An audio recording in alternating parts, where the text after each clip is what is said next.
We're going to start. First of all, let me say thank you all for coming.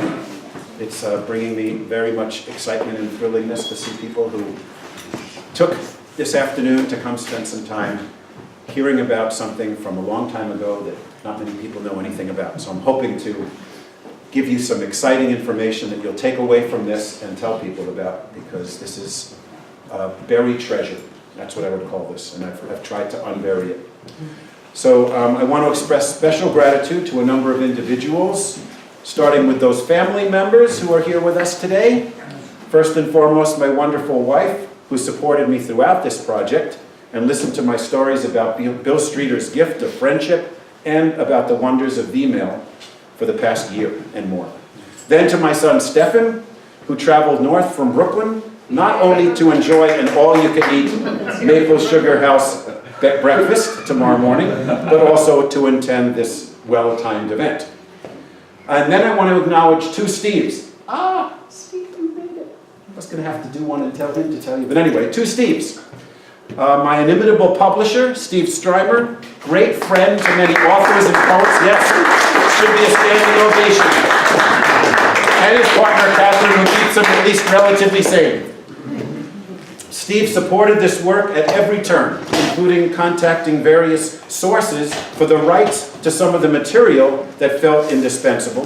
His cover design and meticulous handling of challenging layout requirements have made this book as attractive and readable as it now is. And just this afternoon, he showed me a book that he obtained, filled with writing about World War II that contained a remarkable reproduction of something neither of us were satisfied with. Many of you are probably old enough to have heard of Sad Sack, the comic book character. I'm not seeing too many people. Caitlin Cade from Boston. Somebody under like 40. But there's a Sad Sack cartoon in the book that describes in cartoon fashion one of the only major drawback of email.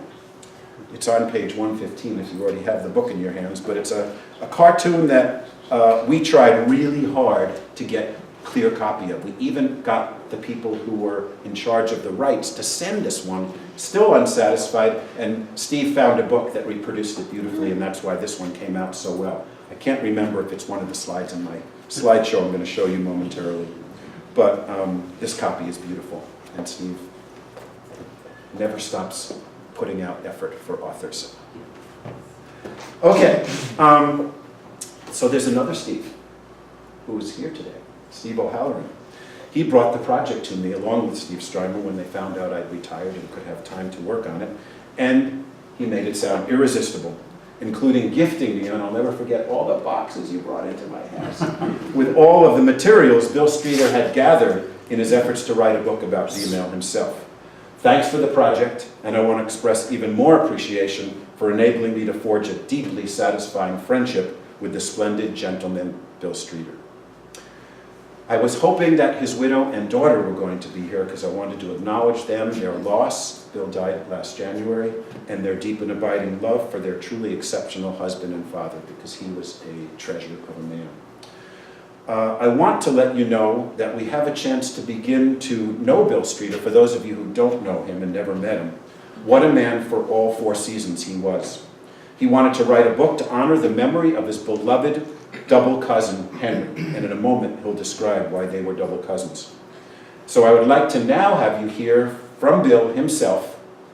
I asked him to write the preface, and his health was failing, and he said, I will do it, and I will let you film it. And John Riley, who's here filming today, was good enough to film Bill that day in Rockridge assisted living home. And I'd like to share with you part of what Bill did on that day. So, you want to cue it up, or me? You could, if you're right back there. It's about 15 minutes long, and we don't have time for me to show you the whole thing, so I'm going to show you two excerpts from it, if I can. Ready? Yes. The exciting book is about the World War II email by Tom Weiner. And Tom had very gracefully asked me if I would do a short preface. My health is failing, and I don't feel up to writing a preface.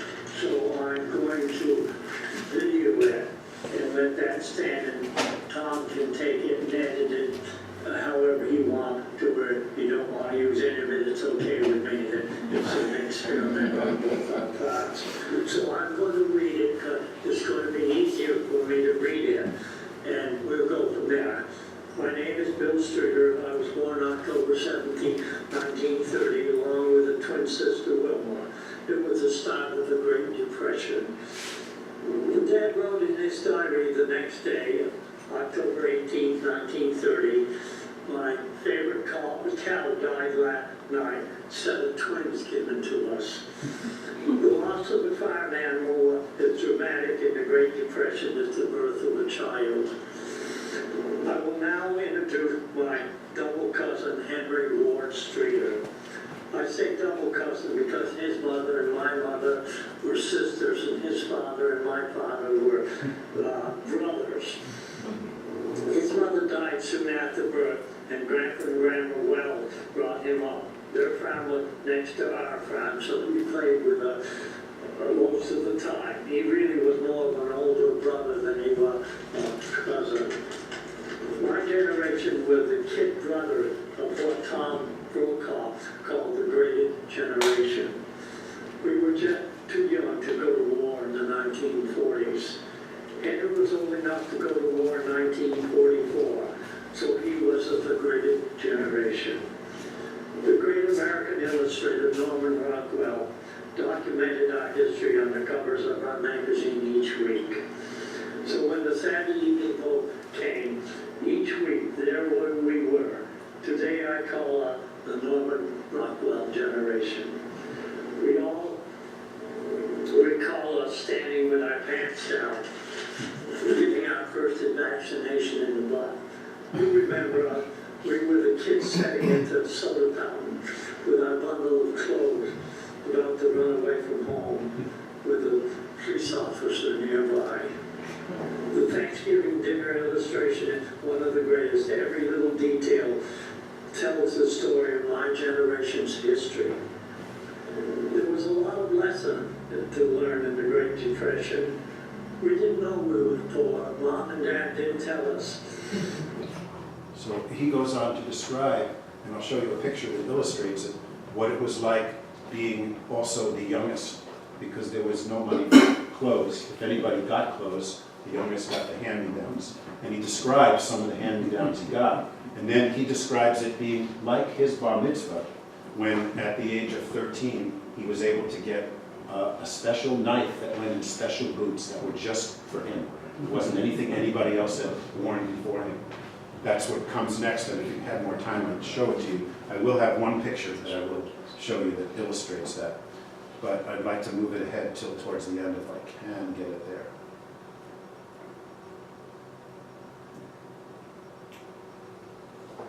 I'm not totally used to this. In my imagination, I see Henry lying in a coat. One of the last great battles of World War II. On April 18th, the dreaded knock came on the door by two U.S. military men, telling the family he had been killed in action. This is his double cousin. Soon the big mail started to be returned. The V-mail. We had written in each marked return to sender. Then the red letters followed deceased. It is now 7 years later, and you ask me if I can still love. Am I still patriotic? And I answer you yes. You ask me, do I still hate? In my imagination, I see Henry lying in the cold spring mud in the mountains of Germany, with the last drop of blood draining from a bullet hole in his chest. If only we could ask him if he still hates, or ask the dead corpse at the concentration camp, do they hate? One thing we know, we must never forget.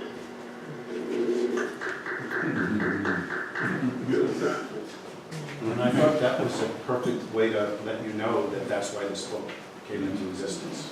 Because Bill never forgot his double cousin, never forgot those email letters that he was writing back and forth for those years. Well, his double cousin was only 19, 3 weeks before his 19th birthday. So he didn't even go to war until 1944. And he died several weeks before VE Day in Germany.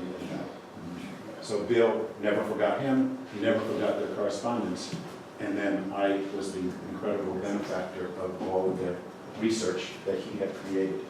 So, yeah, get it ready, please, thank you. I've got the clicker to make it work. Excuse me. He was incredibly supportive of my efforts, including taking me out to the Cummington Historical Society. Bill was like the benefactor of Cummington. He wrote a 2-volume history of Cummington. In addition, I call him a Renaissance man. Many of you know that he was an outstanding bookbinder, but he also owned Harlow Leather. He did farming. He ran a kitchen during the Second World War. In the aftermath, he was in Nuremberg during the Nuremberg trials, cooking for all the people who were serving as guards. So he had an amazingly illustrious career. And he was probably one of, if not the most humble person I ever met. I got to spend time in the Historical Society reading and photographing the scrapbook that Henry's stepmother put together after his untimely death. The scrapbook, a loving tribute to Henry, also included some of the V-mail letters that Henry wrote, and also the ones that were returned after his death. And many other scenes from his life, a number of which are going to be in this slideshow that I will start in a moment. Bill became my friend through this project, and I was determined to get a finished draft to him before his passing in January of last year. I was unable to attend his memorial service in his beloved Cummington, but I wrote a tribute to him from which I will share a few words, and Steve read the tribute. This is just a little bit of what I wanted to express about him and to his family. Being able to give Bill a draft of the completed book before his passing was one of the great moments of my life, as he expressed his immense gratitude for the work we had accomplished together. The cover of the book will read by Tom Weiner with Bill Streeter, and the book will now be dedicated to both the loving memory of Henry and Bill, who richly deserve to be honored and commemorated together, and I'll show you that in a minute. Bill showed me love, and I loved him back. I will miss him more than words can say. Now to introduce you to the book. I'd like to read a little bit from the introduction where I sought to capture what it was like to write this book. And the introduction features many of the pieces of knowledge I acquired about his double cousin. World War II has been presented through a variety of media in tremendous detail, from the battles and strategies to the lives of the soldiers and civilians who were so deeply affected around the globe. There have been books and films on a wide range of subjects over the 70-plus years since the war ended. It would seem extremely unlikely at this point for there to be a subject related to the war that has not received sufficient treatment, and yet there is, at least one. I'm referring to an essential aspect of the war that, since I learned about it, virtually no one I have spoken to is familiar with: V-mail. When I would tell friends and acquaintances about the book I've been working on, I'd hear, "Email? A book about email? Everyone knows about it. Why waste your time on a book about such a well-known part of our culture?" "No," I said, "V-mail. What the heck is that?" That the word sounds so much like our widespread email only adds to the misconceptions that surround the phenomenon. To complicate matters, if you do a Google search, leaving out the hyphen, which you can't include in speech, what pops up first is a website that features this definition: a V-mail account is a second email account just for your voicemail messages. V-mail, with its hyphen placed appropriately, originally called Victory Mail, and at first written with the Morse code for V as V ... mail, was the means by which over 1 billion letters to and from the United States, and at least 500 million letters to and from the United States, to and from the United Kingdom, where it was known as airgraph, were sent and received during the war years. Pioneered in England in the 30s, it was a system that employed microfilm and the machinery required to reproduce letters in miniature form so they could be shipped safely, securely, and inexpensively to and from US and British fighting throughout the world. When the microfilm letters, 1,600 on a roll this big, arrived at their destination, they were enlarged and delivered to the recipient so they could be easily read. And I will be sharing with you V-mail letters, and I'll tell you how I got them. Interestingly enough, Bill never got hold of the originals, so I have tons of copies, but I obtained these luckily. In this day and age where communication is instantaneous, it is hard to imagine the importance that written correspondence had for those fighting and those at home during World War II. Knowing that one's letters were going to reach their destination faster and more efficiently as a result of aircraft and V-mail was a morale booster of major proportions. But it turns out there is a deeper motive for bringing attention to this compelling, though virtually unknown aspect of our history. Bill Streeter, man of many careers, from farmer to psychiatric aide at the state hospital, to businessman, from bookbinder extraordinaire to teacher of bookbinding, from local historian of his beloved Cummington to author, has a huge role to play in the effort to get the story told. Bill began work on a book about V-mail years ago, and here's what he had to say when I interviewed him in preparation for writing the book, which he inspired. The original motive to write this book comes from my cousin, Henry Ward Streeter, having been killed in action in Germany on April 17, 1945. The family had written Henry several V-mails around April 17th, and they were all returned weeks later. Stamped on the back of each letter, in large red letters, was the word deceased. Hence, it has always been my desire to do a history of World War II V-mail in memory of Henry. So that's why the book exists, and that's some of what the V-mail tried to accomplish. I learned a great deal while embarked on this project. Who knew that microfilm was invented concomitantly with standard film in 1839? Anybody I'd asked was into the 20th century as the invention. Who knew that microfilm documents and letters were attached to the tail feathers of pigeons to break the siege of Paris in 1870 during the Franco-Prussian War? Microfilm was a marvelous invention with a fascinating history, well worth the first chapter of the book.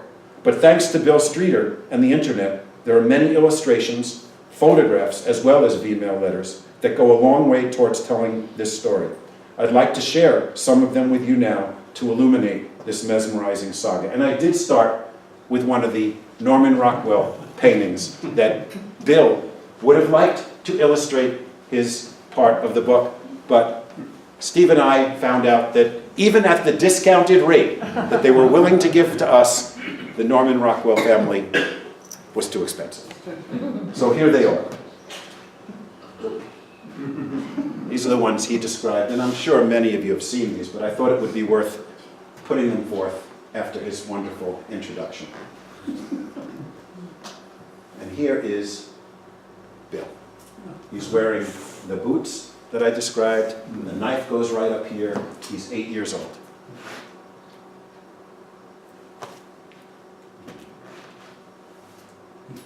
There's Bill at 86.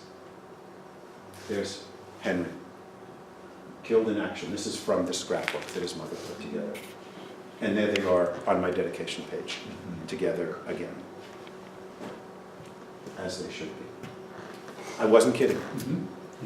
This is a piece of microfilm in a little pellicule being attached to the pigeon's tail feathers. The story of how they got the pigeons, how they got them airlifted by balloon in and out of Paris, out of surrounding areas, so that they could fly into Paris, and they did everything in duplicate. So in case the Prussians killed the first pigeon, they were so determined to get them in, and they got thousands of letters and war documents into the city. About 50 years later, maybe 40 years later, the Parisians built a monument to the pigeons. So you might be able to see them. They're at all the corners of the, yeah, you can see them from here.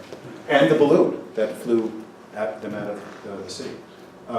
Ironically, Germany destroyed this during World War II, melted down all the metal and used them for bullets. One could theorize that that's the way they were going to get some revenge for what the pigeons were able to do. These V-mail letters became incredibly important to a lot of people, including the Queen Elizabeth's mother. This was in 1940, because England did it first, and pioneered the inventions, and then handed it over to the Americans when we joined forces with them.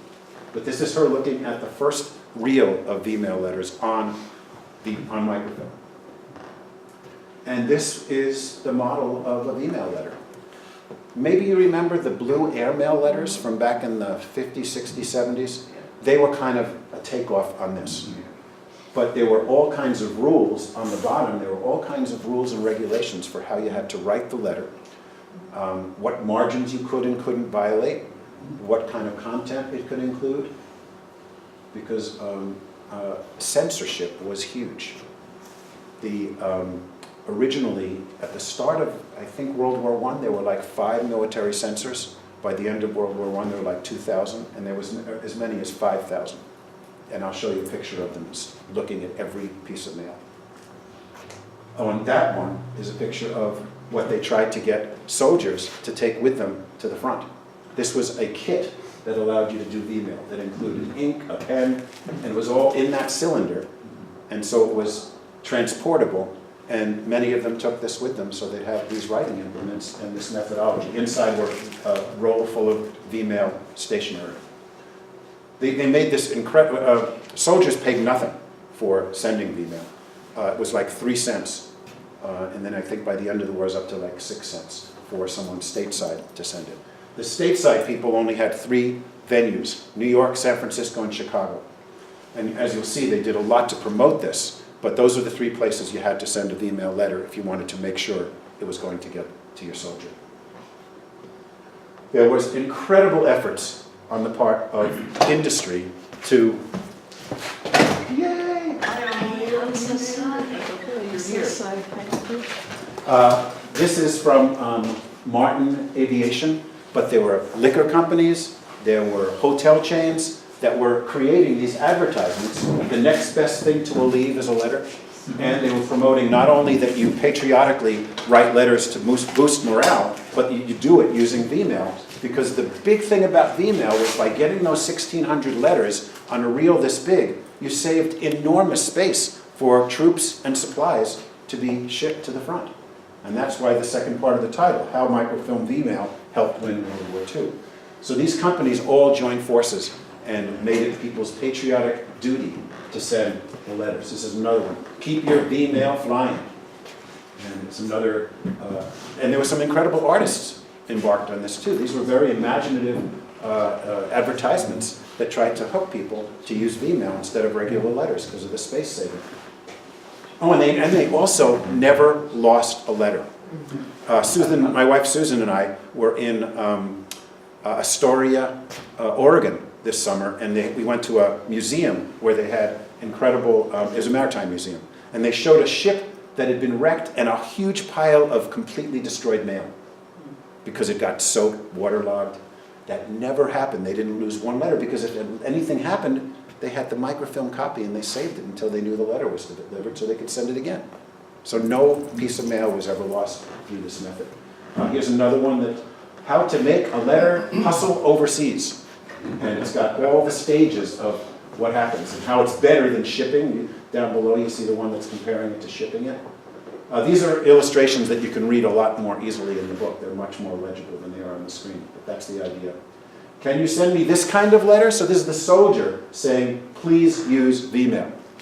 And it's another aluminum company of America. Ironically, just got tariffs on them, but that's an example of what was being done by even an industry like the aluminum industry. Oh, there's another one there. Of course, we're not supposed to be there again. Let's see if I can. Okay, so here is a order to report to the military for Henry. He was drafted, as I said, right near the end of the war because that's when he turned 18. Not close enough to the end. This is the farewell party they had for Henry with his family when he was getting ready to head overseas. And this was the announcement of it. A holiday party was held for Private Streeter and 16 friends at his home here. Big news in Cummington when someone went to war. And this was an example of one of the V-mail letters that he sent to his family. It was in the scrapbook. That's what it looked like. All kinds of rules and regulations for how to address it at the top. And of course, real clarity of writing style so it could be read. Because it was the one downside was that it was shrunk. I mean, you can see, there's a letter in here, which I'll pass around when I'm done. So you really wanted to make it legible. A lot of people typed because it was easier to read. And this is what they received, letting them know that he had died.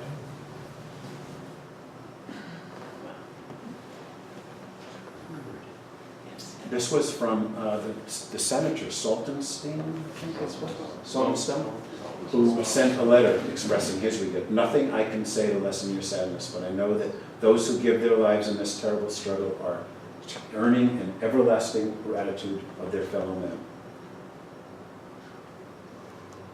And he got the Purple Heart posthumously.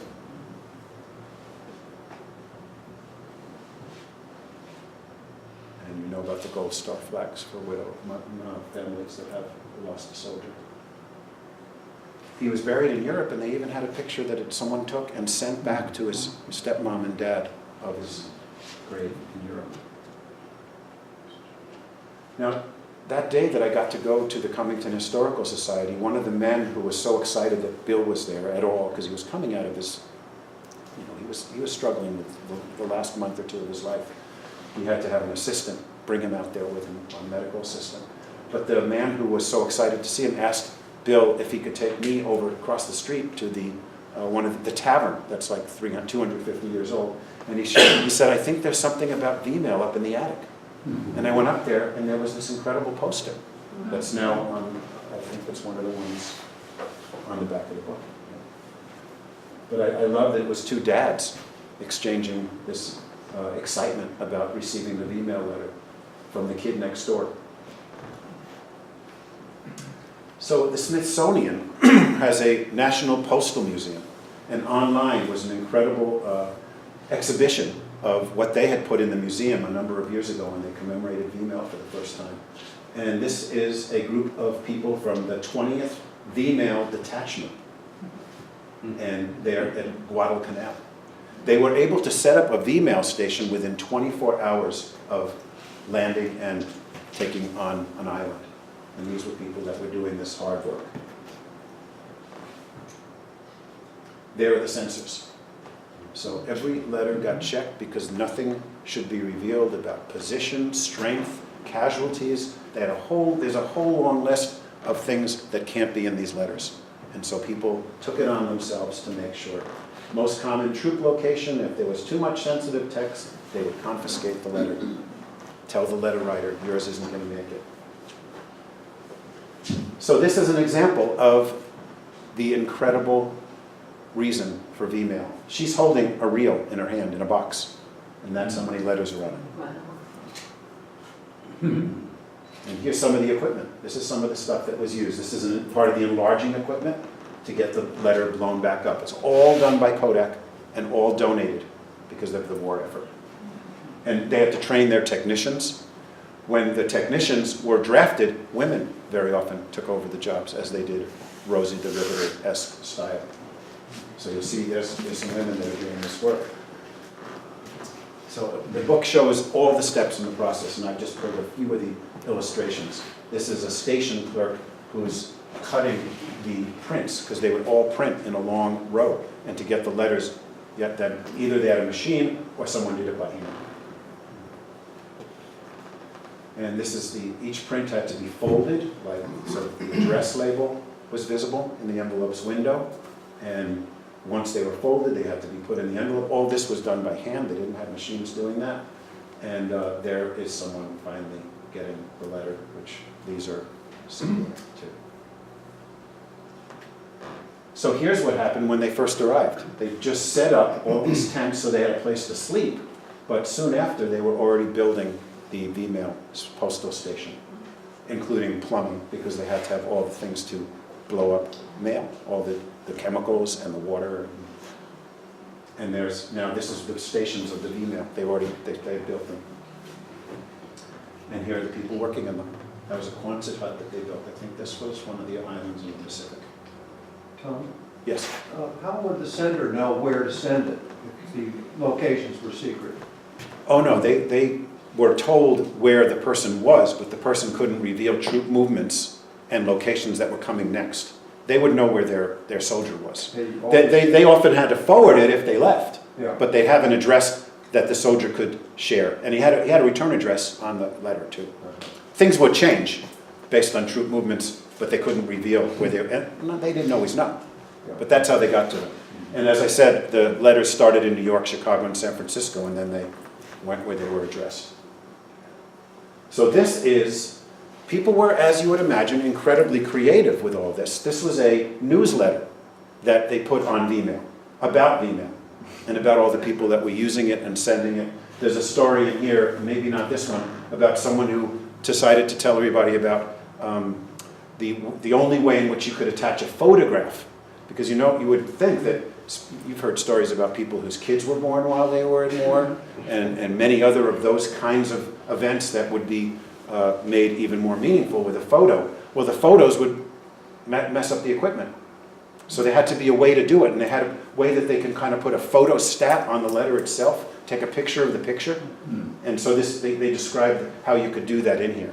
They also, Valentine's Day caused problems because some of the women were putting lipstick in their letters, and that would really gum up the work. So there would be letters about that.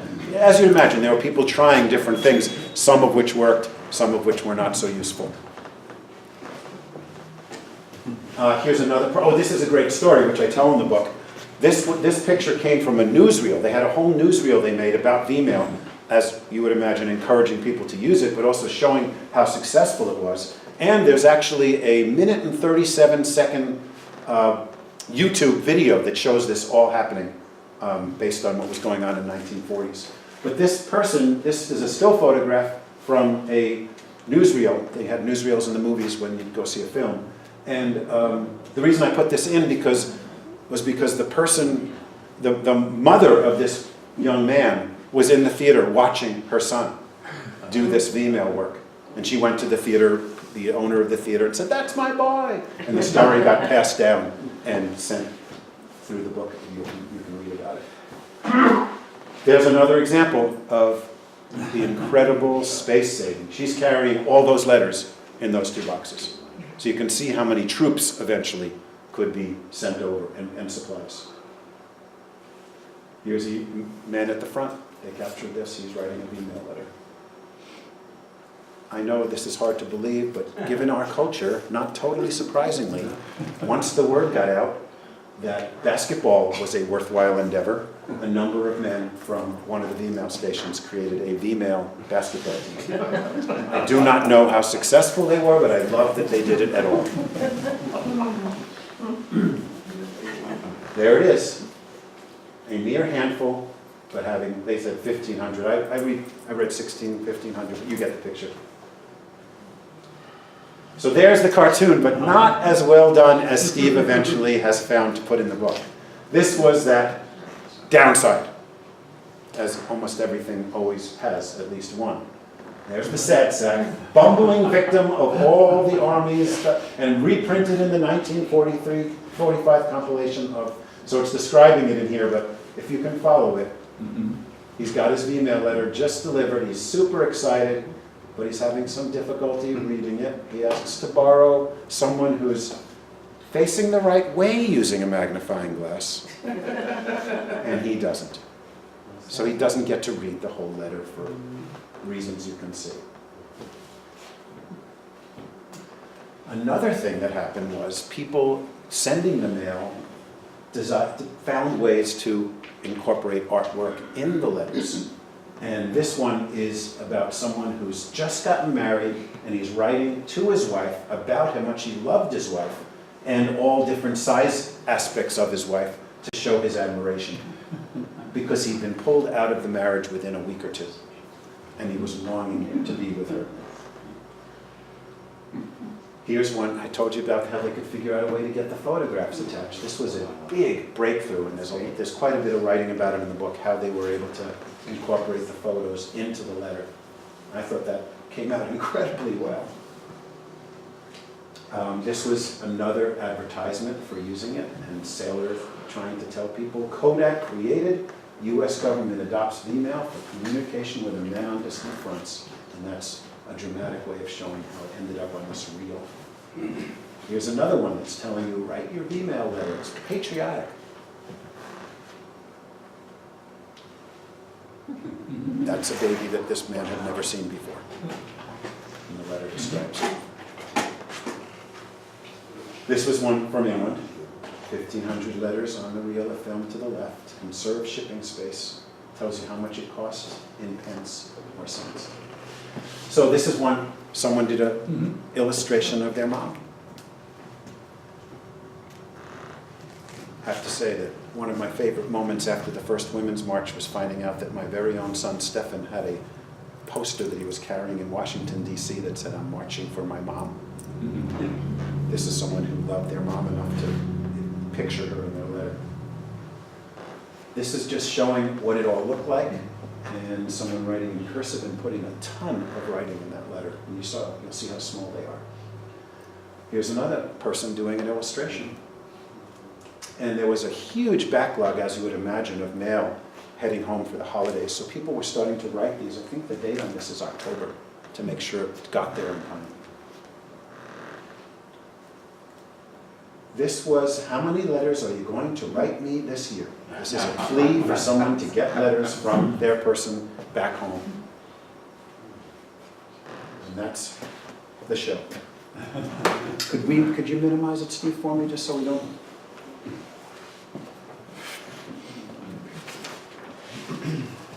So what happened to microfilm?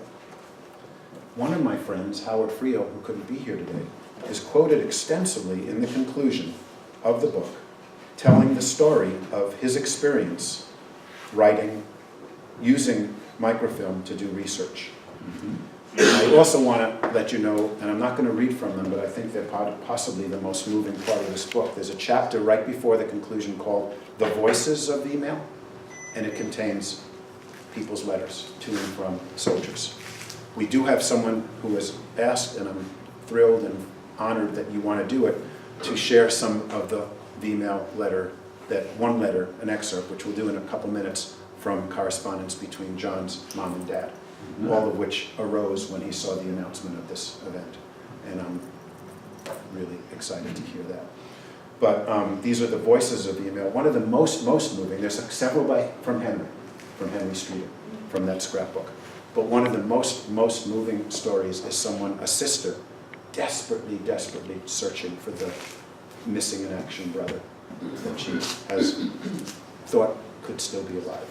And it's exchanges with she goes all the way up the chain of command and ends up speaking to, I think it's either MacArthur or someone of his status, to try to see if they would look deeper into what could have happened to her brother. So that chapter is, and actually two of the people that contributed to that chapter are here. Kenny Hahn and Steve Trudell. I asked them if they would read these and tell me which ones moved them. And that enabled me to, because I had, I think, and Steve knows this, I had volumes this thick from every year, 1941, 42, and I read through them and I picked some, but I sort of lost my objectivity. And they restored it for me. So thank you big time for that.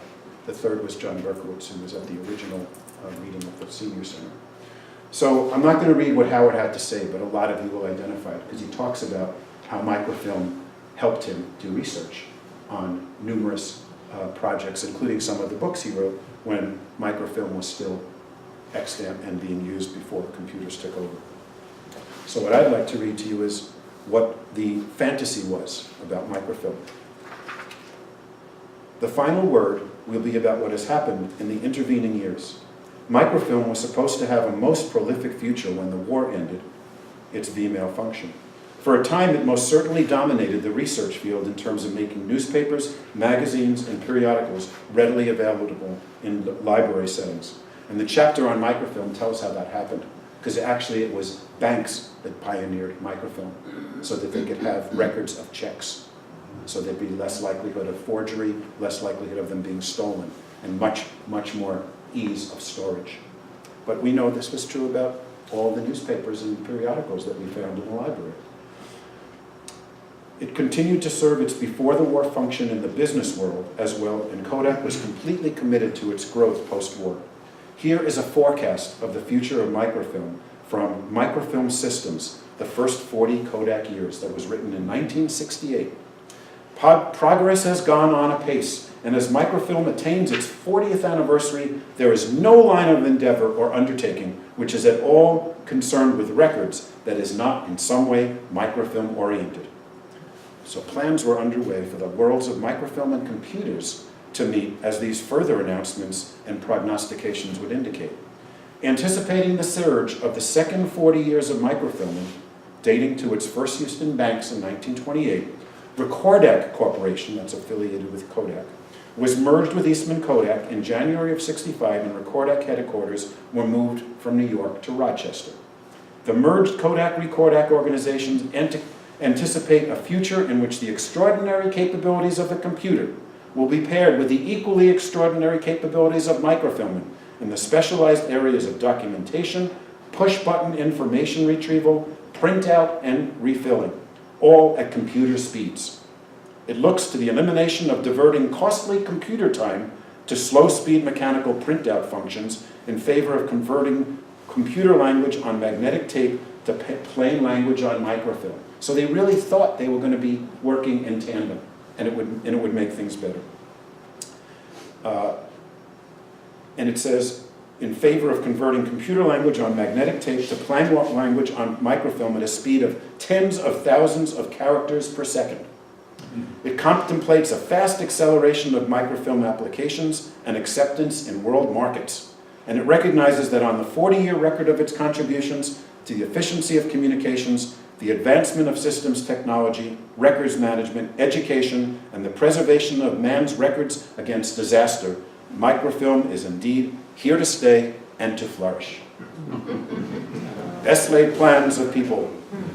'Twas not to be, despite these claims and hopes for microfilm contributing to and heading up technological advances. There's one other scene I want to tell you about that sort of ends the book.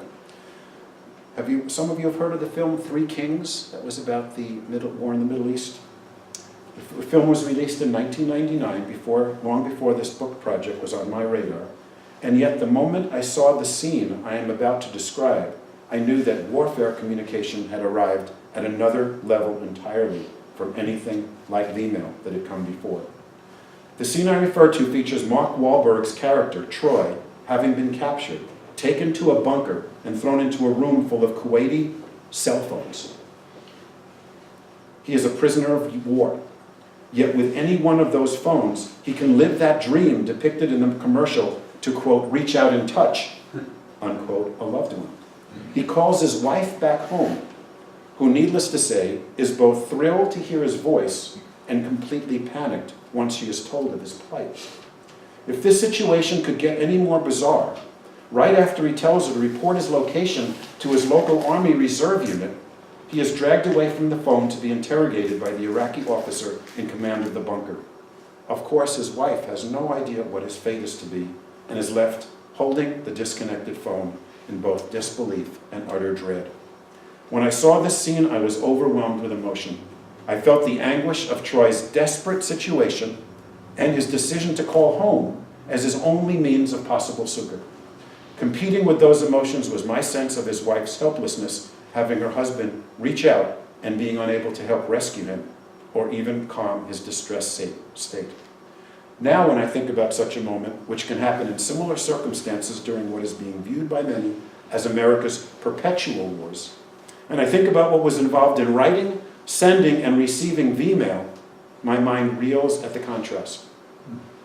From instantaneity and the accompanying chaos of war to having time to reflect, to ponder what one wants or needs to express, to know that your loved one will not receive your words for up to 2 weeks and could be someplace completely different from where they were when you wrote the letter, could it be a more different reality? So that's the distance we've traveled, and we could have a big discussion about whether it's all been for the good or otherwise. So right now, I'd like to take just a couple minutes to have John come forward. And right before he does, I just want to tell you about these, but I want us to really listen to John, and then I'll pass these around. So we'll do those after one another.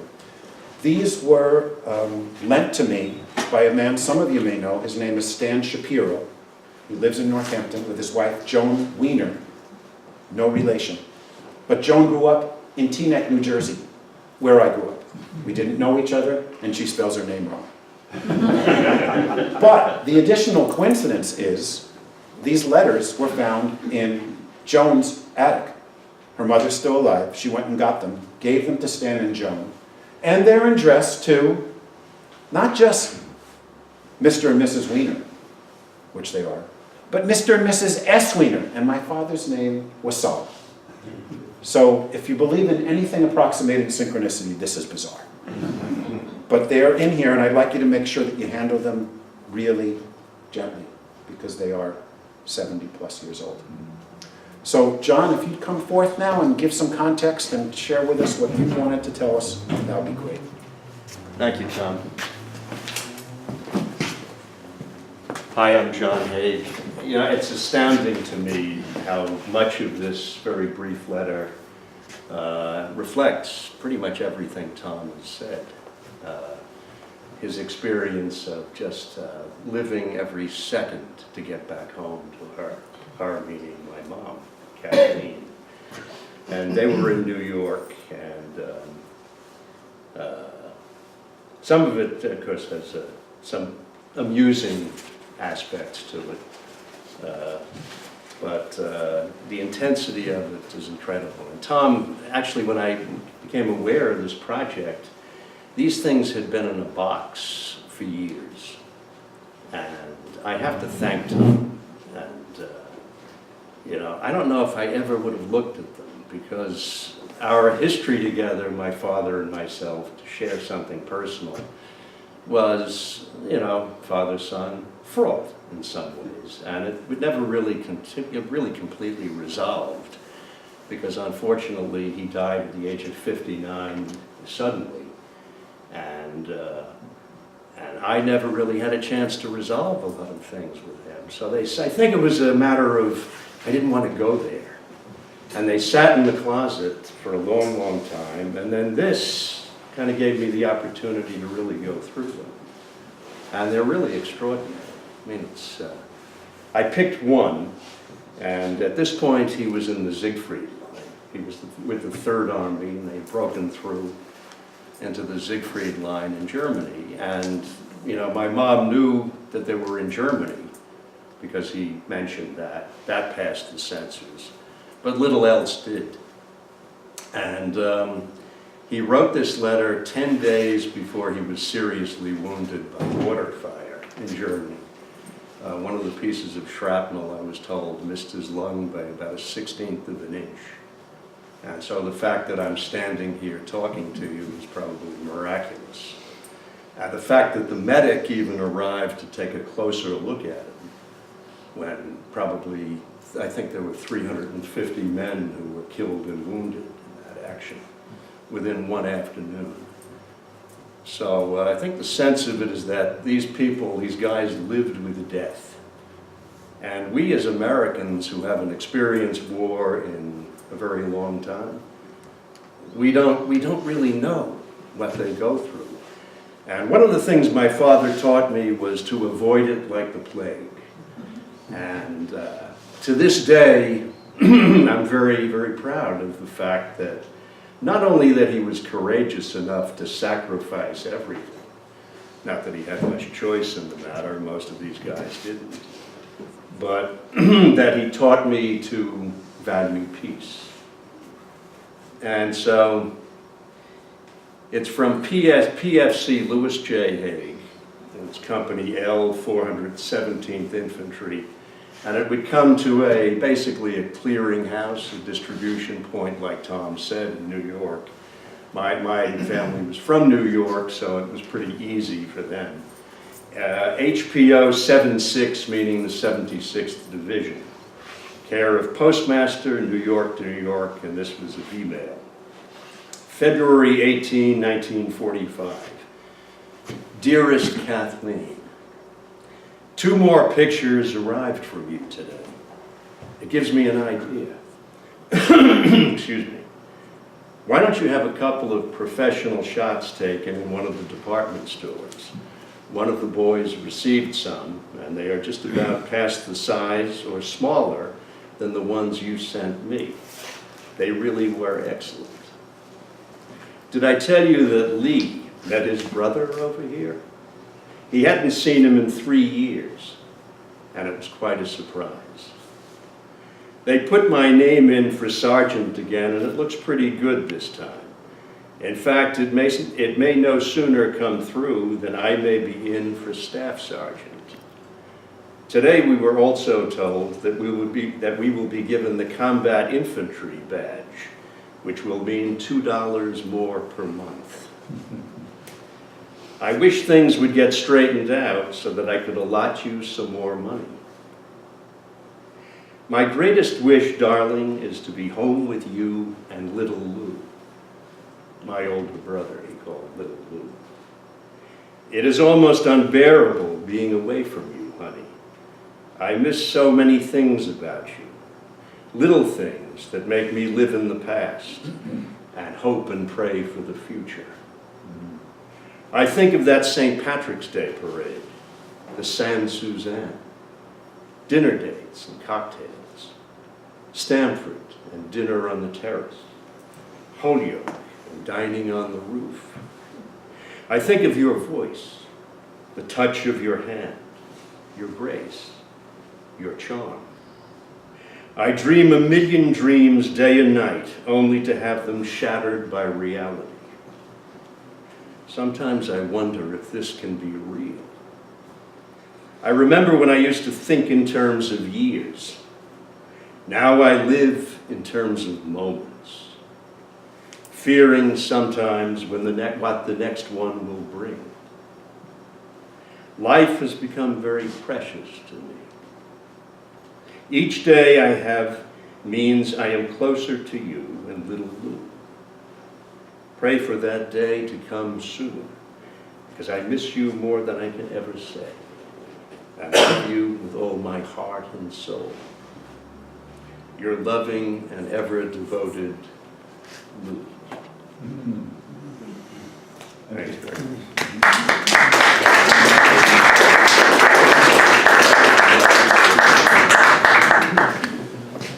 You may have noticed that John has a quite extraordinary voice. One of the ways we got to know each other was that John performed scenes from the book, The Things They Carried, that Priscilla Hellwood turned into a dramatic piece. And then I would read from my other book about Vietnam, Called to Serve. And John's performance with Brando was, where I saw them do it twice, and very, very powerful, moving portrayals. And that voice gives him away in a way. And I know he's done voiceovers and audible books. So on top of the incredibly rich content and incredibly moving letter, was hearing it by someone who's gifted in reading things to us. So I'd like to pass these around. As I said, I'll just put one at the beginning of a couple of those here. And just make sure that they're raised so everybody gets it. One of them has a piece of an envelope that came off, so keep that in there. And I also wanted to give a couple minutes for people to. You've been a wonderful audience. I'm actually hoping that people have either questions or comments that hearing all this elicited. Anything anybody wants to ask? I'm not saying I'm the only or reigning expert on this, but I have learned a lot about it from the work that I've done. So I'd be happy to answer any questions or hear anything that people want to say about what it was like to hear this. John Riley. John Riley. Second time making a film of me presenting, and the man who filmed him. Happy to do it. I'm wondering, I know it's probably still too early, but have you gotten any feedback on your book? Have you heard from the Postal Museum The National or Postal Museum, the military or anybody else? The National Postal Museum is talking about having me come down there, do a presentation, and sell the book there. We're waiting to get dates and times for that to happen, but they are interested. The historian of the Postmaster General of the United States, also very interested, and she received the book and is going to share it with the Postmaster General, but I've not heard back. That was probably 3-4 weeks ago. Other than that, it's really the launch today. Steve and I will talk and see what other possibilities exist, but tell all your friends, obviously. And of course, if you read it and want to write an Amazon review, that would be greatly appreciated. But other than that, it's in its early stages. Yeah. You see how there might be examples like you're sharing with us of letters that have come back home? Both ways, actually, the So ones are in there that was both my ways. question, going the other way, how would those letters get, how would you have records of those when you left? People didn't copy them before they sent them out, right? No, but people wrote them back, They people brought saved them them and brought them back. home. That's this one. That was something that John wrote and they saved it here, and people sending them Right. there brought some of them back. Okay, so you Fewer, have both. definitely fewer, because you don't carry as much stuff with you. That's Right. the things they carried. If you had a really special letter, you'd save it. You wouldn't save all the correspondence by any means. So most of the letters are going to the front. Good question. Anybody else wondering about anything? Or I'm just curious, what did people think of that story? I'd just be interested in reactions. I mean, some of you may have heard about it before, but I'm guessing new material. What was that like to anybody? Well, some of us heard about it from Bill Streeter like 15 years ago. Oh, wow. So, that's very cool. So he was, because it started in the early 2000s. That's when he started gathering the material. Yeah. Spent thousands of dollars on eBay. Yeah. I literally, both Steve's carried boxes in of stuff to me. It was incredible to Well, get it's that. not unlike his unearthing the story of copying presses, Mm. which was also a very, like, the only way to copy before photocopying. So some of us saw that parallel. Yeah, definitely. Anyone else? Yes? I was impressed with the letter that was read, the eloquence. And have we lost that? Is it over? The short answer, yes. I think it's in jeopardy. Yeah. There are people, actually, I read in the last week or two, I think it was in a high school, where they're trying to teach the art, the rapidly disappearing, I won't say lost yet, art of letter writing. Because it's certainly, we have a president who's learned how to economize on words, but a lot of people are doing tweets and emails with, incredibly condensed. And I think that's a loss. That letter proves it.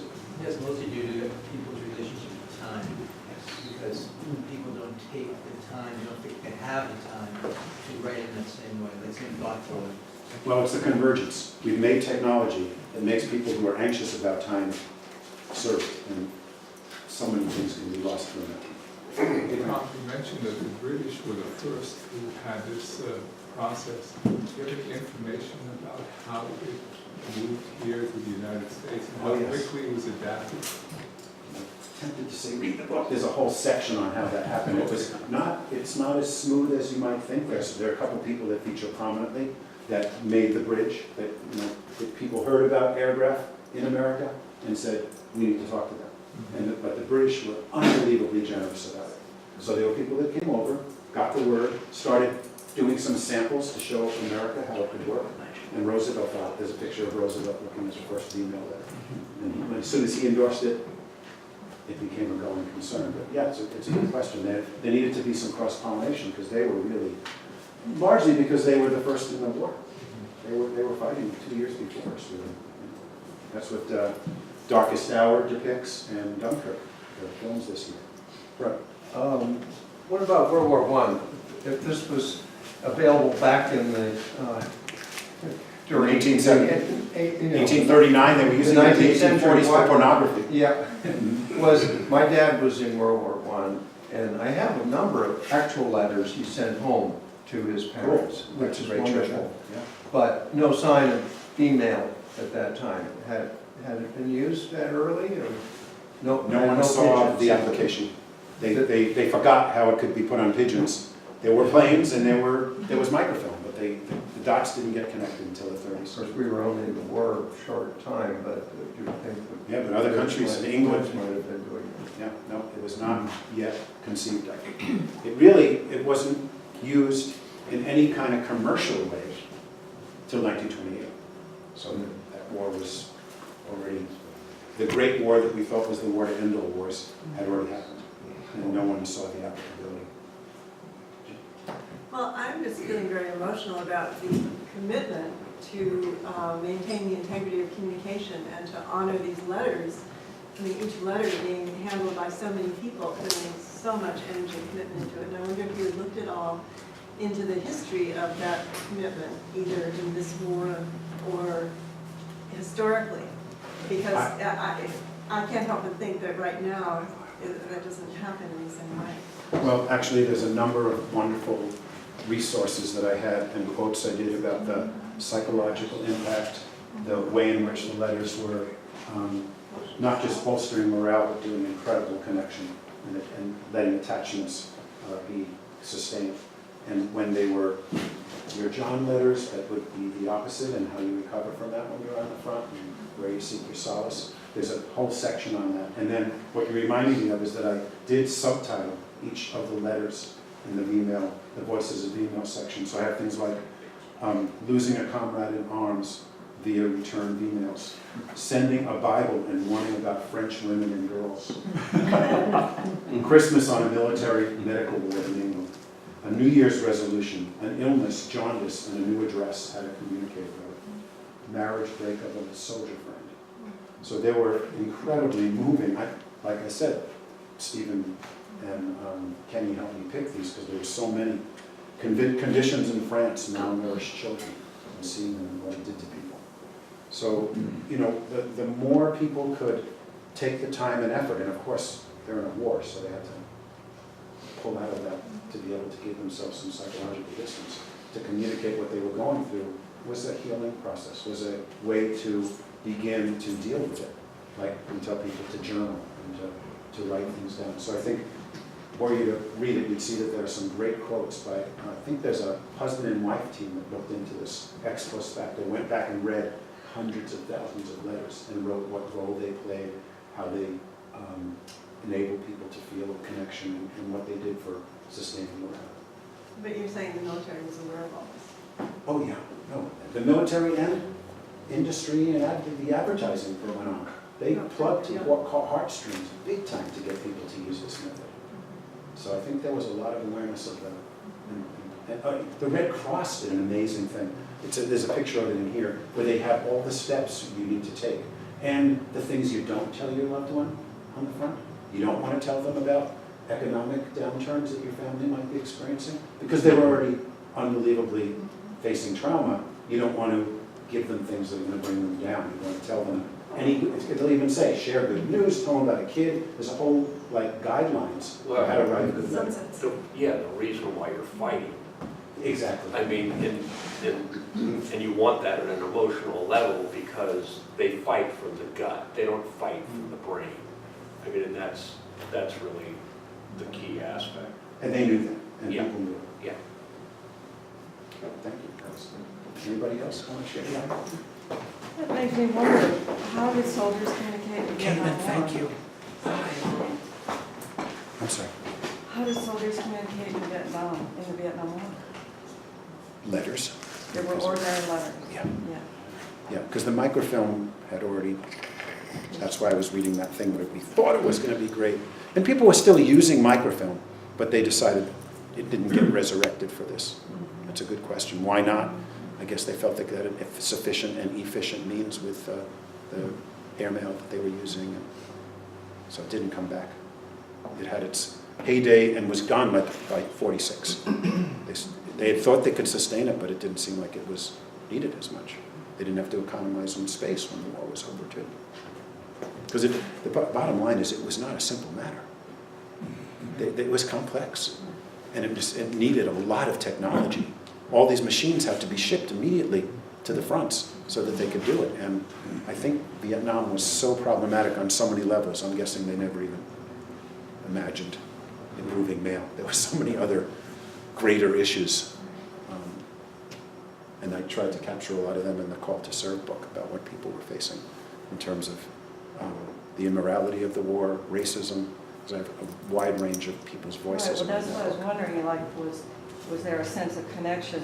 There was not the same, I assume, the same kind of collective sense of making them feel Oh, I see what supported. you're saying. I see what you're saying. So the whole, yeah, that would be another thing that wouldn't have been there. You wouldn't have people advertising to fight and promote the war effort because it was so contentious. Yeah. Very, very, very different war, as we well know, the lessons of which we still haven't learned, nor the healing has been completed. Well, and also the relationship with the military, because prior to World War II, the military was like, oh, we'll give you money if you need it. I mean, and very much that way. It wasn't a political sort of thing. And I think after that, after World War II, it became the military-industrial complex, you know, which Eisenhower warned folks about. And the thing is they didn't have to worry about capacity, because then that would be just an excuse. Oh, we need more airplanes. We need more of this or that. So the thing is the more stuff you're sending, so the issue of, oh, it's taking too much space up so that we can't send, you know, supplies, troops, whatever, that was no longer an issue in Vietnam. So, I mean, there's that part as well. But I think there's all sorts of different levels as to why the military isn't that interested in promoting the mail, you know. Anyway. And a lot of troops would have said things that they didn't want people hearing. Yeah, exactly. About the things that were going on and the Right. things they were being forced to do, and, yeah. Yep. A lot of differences. The other issue is maybe there was no supersonic flight too back in World War II. So it's the speed Yep. part of it. Not an issue in Vietnam. Not an issue at all in Vietnam. Yeah, am I the one that brought up Vietnam? I will do one more push for the book. Not only do I have this other book, but an extraordinary playwright, Peter Snowd, was given the book Called to Serve as a Christmas present from a dear friend who's in the book, Tom Gardner, lives in Amherst. And Tom said to him, I bet you can't make a play out of this. He loves challenges. He chose 10 of the 63 people I interviewed, representing all the choices that the draft necessitated. And he turned it into this play called The Draft that Steve's holding up, which you can buy today. And it was chosen as Best Ensemble Cast for 2015 in Boston. A bunch of performances there, and then played in the Valley. Some of you I know saw it at the Academy of Music. So that, another labor of love for me, and a chance to tell stories that they're all archived now at UMass. All the audio tapes, back in the day when you made audio tapes on cassettes, they digitized them and they're all available for scholars now. But it was an effort to tell a story that was going to pass without enough recognition, like this one. Well, if that's the end, thank you so much for coming.